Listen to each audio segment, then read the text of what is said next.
detoxes. We spent thousands on Weight Watchers, Jenny Craig, and Nutrisystem. Heck, we even bought a Peloton bike, but that just made her knee pain even worse. Sure, with every new miracle diet or workout, she lost a pound or two and felt hope and excitement that she was finally on the right track, but they were impossible to stick to. And by day 4 to 5, her cravings for Krispy Kremes and Ben & Jerry's overpowered her. Her old habits kicked in, and she'd failed, filling her with regret for letting herself down and overwhelmed with guilt. And with every failure came comfort eating, so putting on even more nasty fat and orange peel cellulite than before she started. And the further away she drifted from the woman I fell in love with. Truthfully, we were close to separation. Our sex life vanished. I'm embarrassed to admit, but it was impossible to be intimate. We barely spoke, and when we did, it was just about how tired and unsatisfied we were. This went on for 9 years, and instead of losing weight, she was now 59 pounds heavier, depressed, and in chronic back pain. She stopped getting dressed in front of me, stopped looking in mirrors, and she'd lock the door when she took a shower. Her self-esteem was so low, we never ate out, terrified of people judging what she ate or how her fat would roll over the edges of the chair. Monica thought about all the other women, skinny and toned, who ate what they wanted. Why can't I be like them? What's wrong with me? She said. Exhausted, Monica looked at me, tears in her eyes, grabbing that thick, hip fat that disgusted her so much as the realization set in.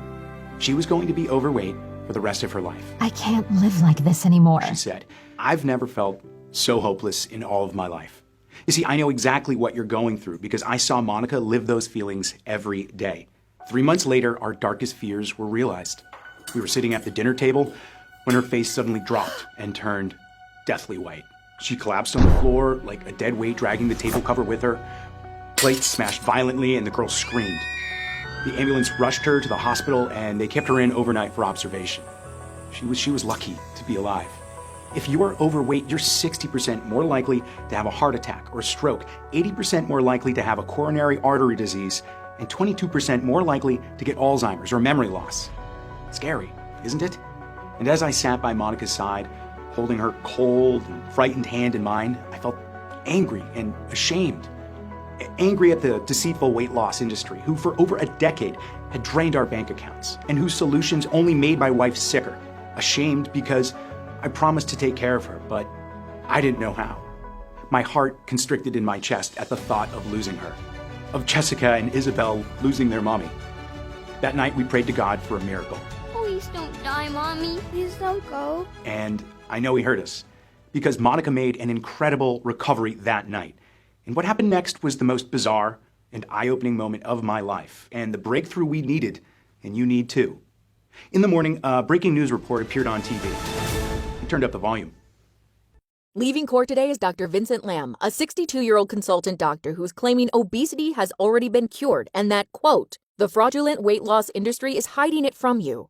Named in the lawsuit are 3 top weight loss brands with billions of dollars in revenue, where Dr. Lamb had worked for over 8 years as a researcher and advisor before trying to go public with the truth.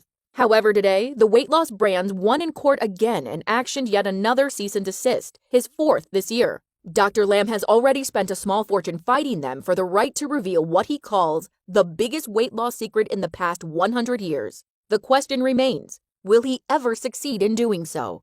Tom? Right. Thank you, Anna. I had to speak to him. Every day, I rang his receptionist to schedule a meeting until eventually he agreed. He was a highly intelligent man, well-spoken and friendly with a great sense of humor. He told me about his life as a doctor on a tiny tropical island off the coast of Vietnam called Cat Ba before moving to the USA to work for some of America's biggest weight loss companies. Did you know Cat Ba is one of the world's most biodiverse and unique ecosystems with its lush forests, exotic coral reefs, and packed with flora and fauna, including the beautiful and endangered Cat Ba langur? In fact, many remedies and medicines for blood pressure, hair loss, and vision health come from the over 800 medicinal and edible plants unique to the island.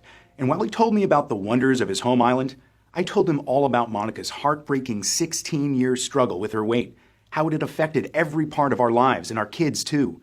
With Monica's rapidly declining health, we didn't have much time. I begged him for his secret, if there was anything we could do where over a decade of American diets and exercise had failed us. And what Dr. Lamb said over the next couple minutes blew my mind. First, understand none of this is Monica's fault, he said. The moment you feel your belly get a little squishy, you're encouraged to eat chicken, broccoli, and rice and do some